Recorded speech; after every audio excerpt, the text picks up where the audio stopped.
Okay. It is a nice, dreary Tuesday. Game night for this group is Wednesday, and it's going to be a big one. It kind of needs to be a big one. Last time, which was now at this point 4 weeks ago, we left on a cliffhanger right before the boss fight with Queen Korinthia, who is like the biggest figure in Symbaroum.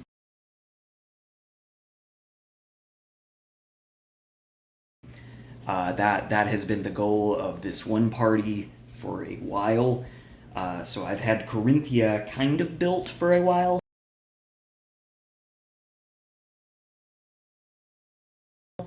And I've had a few weeks to stew on it and really get her ready. But I still have more work to do because I don't think it would be right to just drop my players right back into the middle, like roll initiative, let's do this fight. So we're doing a little prep activity, which I've made more difficult by trying out something that I've never done before, pretty theoretical, gonna involve a lot of trust from the players, trusting me, and we're gonna see what that looks like. We're gonna see what wrapping up my prep looks like. Yeah, we're doing a vlog.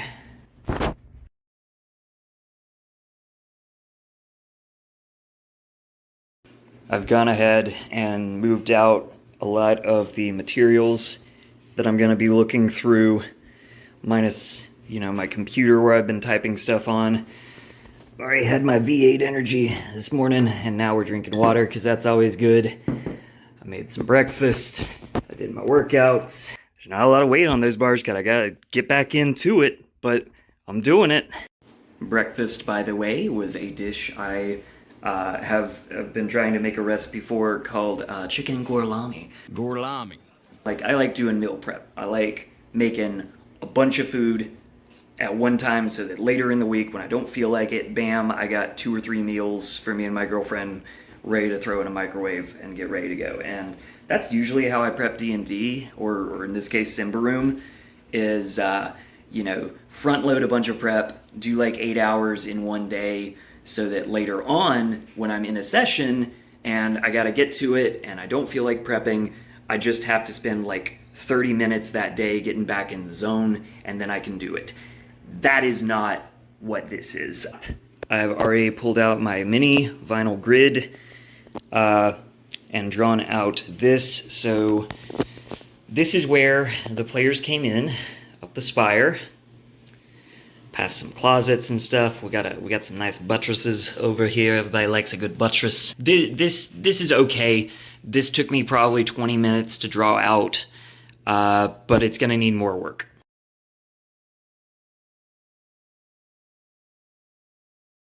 I do think it's important, especially when I'm doing something weird and experimental, to go back to basics. So here in the core rulebook, we actually have the Game Master's Guide.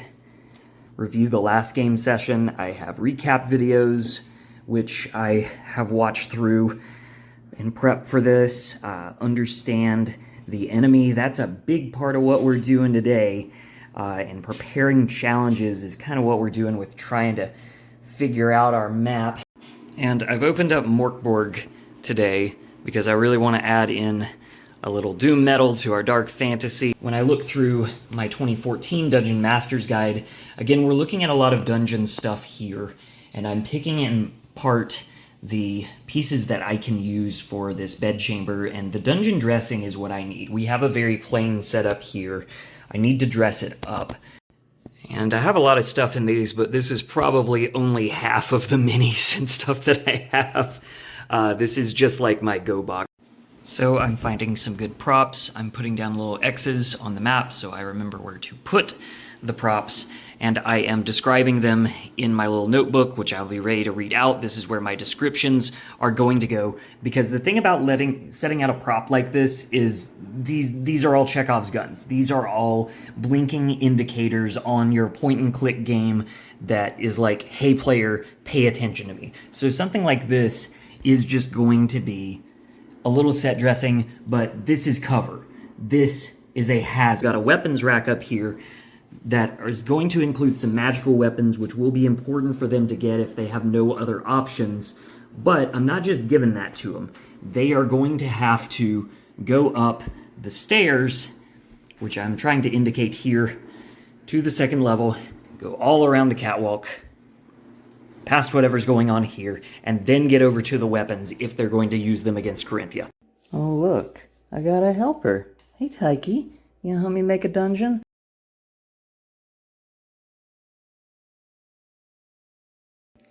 So this is kind of what the scene is going to look like with our 4-player characters.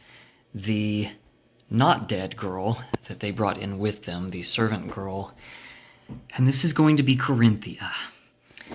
Now, I'm taking a look at what my players have. I have their names and their abilities, their goals written down here so that I can remind myself how they're going to fight. I'm not going to completely mock up a battle complete with rolls and everything, but I am going to look back at my villain sheet and just consider, is this fight impossible?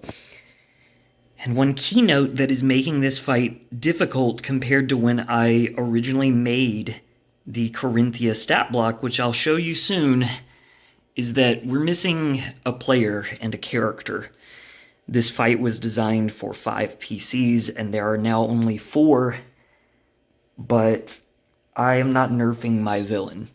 I will buff the heroes. They have some extra magic items at their disposal. They have 1 key piece of extra help, which is the not dead servant girl. And they are going to have the power of their creation points, which can abruptly change the roles and the story, because they're going to need it, because I didn't pick out this 1 mini for Korinthia. I picked out 4. They are not fighting Queen Korinthia. They are fighting her mind, body, and spirit.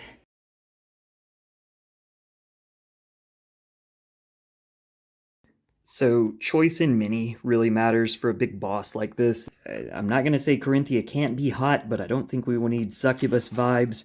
The one I was most tempted by is this little Funko Pop Daenerys Targaryen keychain that somebody gave me.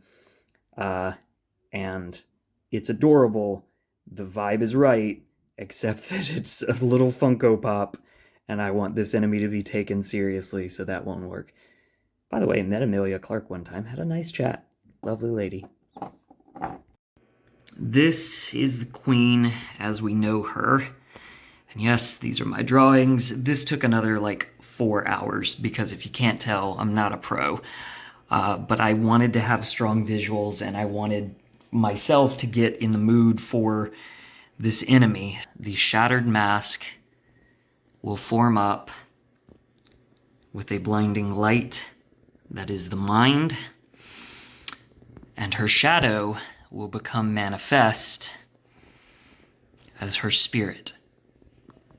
Body is the tank, mind is the damage, and spirit is the support.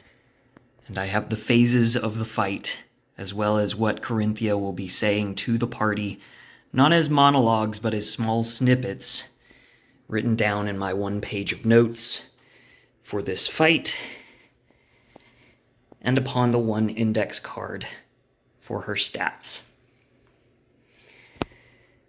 They think that they are fighting this. They are fighting all of this.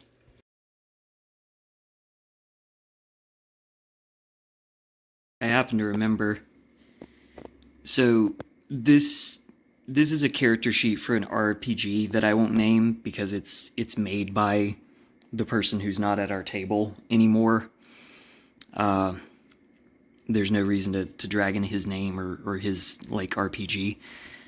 But not for nothing, the stats of this game are divided into body, mind, and soul. And when I was first planning Korinthia, this had to be an inception point. I really dug into whatever info we have on Korinthia from the book. It's not much, but you can understand why she is an admirable figure and why she should be feared if she is to be fought. And even the idea that she could be something like this in reality is not far off, as I've looked around online and it seems that a lot of DMs and players have come to the conclusion that she is very likely some sort of undead due to her 2 years being tortured by the Dark Lords of Alberator. Now, it's time to pack all this up. Hey, look, the sun's coming up. So, I didn't really notice this as I was making Korinthia. I didn't have a big theme in mind, but as I was laying out the scenario with all the pieces in place, after I wrote the fable of the exemplar, and as I was writing her little quotes that she'll be saying in the fight, I realized that this being manifested of mind, body, and spirit is a rejection of failure and an ideal of perfection. And I have put a shit ton of work into the perfect boss fight. And yet, just like Korinthia is flawed and her flaws will be revealed by the barbarians, by the clansfolk who she oppresses, I am confident that my players will point out the gaps in this boss fight. And that's fine. That's what it's there for. All of this prep isn't to make a script. It's to make an experience that is not going to go the way you plan it, no matter how much time and effort and books and minis you put into it. I just thought it was cool to show you guys how much you can put into it when you care. Because I do care, and this is going to be awesome. So when my players come in, we're not going to start with the boss fight. We're going to start with these 4 sheets of paper on the table. And I'm going to ask each player to have one in mind that they're going to pick. They are going to play a role in a story, which we are going to play out as quickly as we can, but it is absolutely going to play into their fight.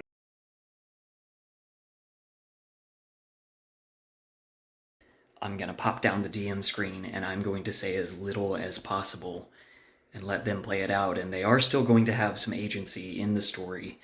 The end point is fixed. They found this servant girl at the end of last session as they were chasing after her. She tripped. She cracked her skull on the stairs. They then used her blood to get into the Queen's spire. It was clear that she was a barbarian servant girl of the Queen from Clan Vivod, and they inadvertently killed her. And at the end of the night, one of the players who had a leftover story point, I want those to get used, and he's like, I don't know, I wish that girl wasn't dead. And I was like, that's interesting. Do you want to use that as a story point to declare that that servant girl who looked dead with the cracked skull is not actually dead? He's like, yeah, sure. So that's where this idea came from. We're going to explain how that girl got there. So with everybody gathered, I'm going to say, okay, 3, 2, 1, slap. Whoever slaps this one first, they're going to get to tell the tale. You are a storyteller.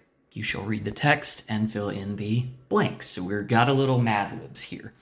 Now this required me to take a look at all the finer points and details that I had put in, all the personal embellishments, and take it all out and say, I'm going to give that to the player now. Kill your darlings. This is allowing them to alter the world building and put their own points on it. And at the end, it says allow 2 players to pick up the become and choose cards to keep going. So not only are they the narrator, I am essentially letting them be the game master and guide things along. We're going back in history. We're going back 18 years. We're tying in Korinthia coming in, and an expedition is going to be sent from Indaros into the northeastern plains, which would have previously been occupied by the Vaivod barbarians. We're going to be in a Vaivod man. We're going to be an Ambrian woman. They're going to get married. They're going to have a kid. That kid is going to bear some dark blood of Alberator. And this is that kid that the other player is going to have. We flip it over, and we're going to see some prompts here. You seek counsel with your special friend in the deepwood thicket, where the other children will not go. So we have a nice little YA novel set up, and that's okay. I'm kind of leaned into that the more that we describe the scenario. So player 3, 3, 2, 1, slap. What this player is going to get to do is look at these 4 cards, which are all quite interesting in their own ways. And on the back, I haven't actually put their character traits. That's going to be up to the player. So we're now setting the stage 5 years ago. Our girl is 13, and we are going to flip the last card. There's no slap this time. There's only one player left. They're going to lift this up. What they have is a mini sheet. This is basically my format for my NPC sheets that is easy for the player to quickly see. Okay, we have some boons and burdens. We have a few abilities. We have a ritual judging bonds. We have some attacks with a man catcher and an arbalest that shoots bolas. So that says we're all about capturing people. And we have some gold. Not too heavy. And can't forget my contribution to the group snack pile. I've rolled up my weather race map and I checked the weather. It looks like there's a good chance of rain. So these aren't always fun to put on, but if you want to have fun, sometimes you need protection. And now I'm all ready to take that to work with me tomorrow so that when work is over, I get to go game. It's important to feel confident and feel good. And we're going to make a statement with Corinthia's gold blood. I'm going to wear this gold vest over a nice black button-up.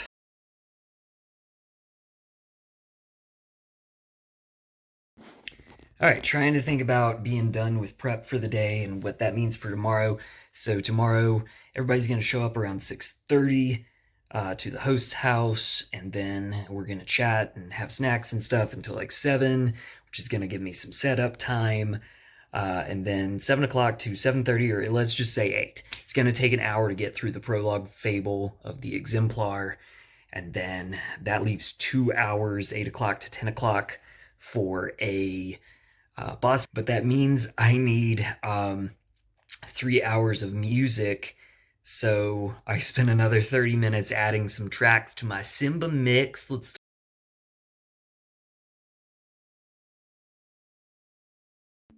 Yeah, I think at this point I'm as ready as I'm gonna be. I hope that's gonna be enough. I hope that they don't get discouraged too much when they see the final form. I need to stop thinking about it. All bets are off. What happens, happens. Let's see where the dice go. Let's see what my players do. Yeah. I think it's an allergy. I don't like break out or anything. It's just like my body. He doesn't trust doctors. Has anybody been on this foot? I'm like, all right, 20 years ago. Yeah. The Highlands one?